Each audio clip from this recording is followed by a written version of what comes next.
सो हमें छोड़कर चले जाएंगे द्वारकापुरी।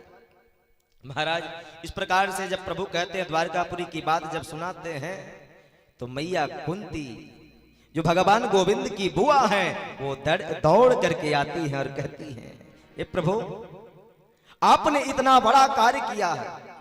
इस प्रकार से कुंती दौड़ करके आती है और कहती है, प्रभु आपने सबको सब कुछ दिया है, लेकिन आज मेरे मन में कुछ आ रहा है, मैं आपसे कुछ मांगना चाहती हूं, क्या आप मुझे दोगे? आप मुझे दोगे? भगवान केशव गोविंद कहते हैं कि बुआ जी तुझे मांगने में, तेरे मांगने में विलंब हो सकता है, परंतु इस कन्हैया को, इस द्वारकाधीश को देने में विलंब नहीं होगा। तू मांग करके तो देख, मांग करके तो देख।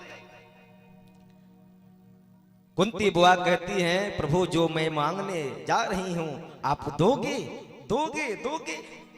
कन्हैया कहते हैं, दूंगा दूंगा, मांग बुआ तुझे क्या चाहिए? तो आज देखो कुंती बुआ क्या मांगती है। कहती है, प्रभु अगर आप मुझे देना चाहते हो ना। कुंती बुआ अपने आंखों में आंसुओं के पनारे लेकर के कहती हैं कि हे प्रभु अगर आप मुझे देना चाहते हैं तो मुझे क्या दे दो? तो विपदः सन्तु नः शश्वत् तत्र तत्र जगद्गुरो भवतो दर्शनं यत् स्यात् पुनर्भव दर्शनम। कहती है बुआ कि हे प्रभु अगर आप मुझे देना चाहते हो तो मुझे दुख दे दो, विपत्ति दे दो। कोई भी माताएं, कोई भी व्यक्ति कभी भगवान से दुख मांगता है क्या? यहां पर तो भगवान की लोग भक्ति करते हैं और भक्ति के बदले में न जाने क्या क्या मांग लेते हैं। और आज कुंती बुआ वो मांगती है तो क्या मांगती है? तो विपदः सन्तु नः शश्वत्, हे प्रभु अगर आप मुझे देना है तो आप मुझे विपत्ति दे दो, आपत्ति दे दो। मैं विपत्ति मांगती हूं। कन्हैया कहते हैं कि बुआ जी आप क्या मांग रही हो? तुम बावली हो गई होगा, तुम पागल हो गई हो क्या? तुम्हें ये विचार है कि तुम क्या मांग रही हो? अरे तुम विपत्ति मांग रही हो। अच्छा बुआ तुम ये बताओ, तुम सुख का उपभोग कब की? तुमने सुख पाया ही कब? तुम्हें सुख मिला ही कब? तुम्हारा विवाह हुआ तो पांडव रोगी से तुम्हारा विवाह हो गया।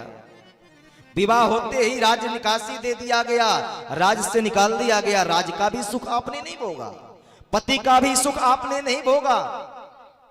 और आज आपका पुत्र युधिष्ठिर राजा बनने जा रहा है तो तुम मुझसे विपत्ति मांगती हो? मेरे पास तो विपत्ति नहीं है। ये सब चर्चा चल ही रहा था, तब तक इधर अश्वत्थामा ने क्या किया महाराज? ध्यान पूर्वक देखा कि पांचों पांडवों के कुल में कोई बचा तो नहीं है। तो देखा क्या? तो एक देवी के गर्भ में एक बालक पल रहा था। मैया उत्तरा के गर्भ में एक बालक पल रहा था। वो देखा कि यह बालक पल रहा है। अश्वत्थामा क्या किया? उत्तरा के गर्भ पर ही ब्रह्मास्त्र का प्रयोग कर दिया। मैया उत्तरा उस ब्रह्मास्त्र से जलने लगी और जलते जलते यह चर्चा कुंती और भगवान से चल ही रहा था। भगवान के पास दोनों हाथों को उठा करके, दोनों भुजाओं को उठा करके माता उत्तरा दौड़ते हुए चली आई और भगवान से कहती है, प्रभु पाहि माम, पाहि माम, पाहि माम, मेरे गर्भ की रक्षा करो। मैया उत्तरा दौड़ते हुए आकर के प्रभु के चरणों में गिर जाती हैं और प्रभु से कहती है, क्या कहती है जरा हम श्रवण करेंगे। मेरी मझधार में डोले नैया। मैया उत्तरा कहती है, हम लोग भी अपने हाथों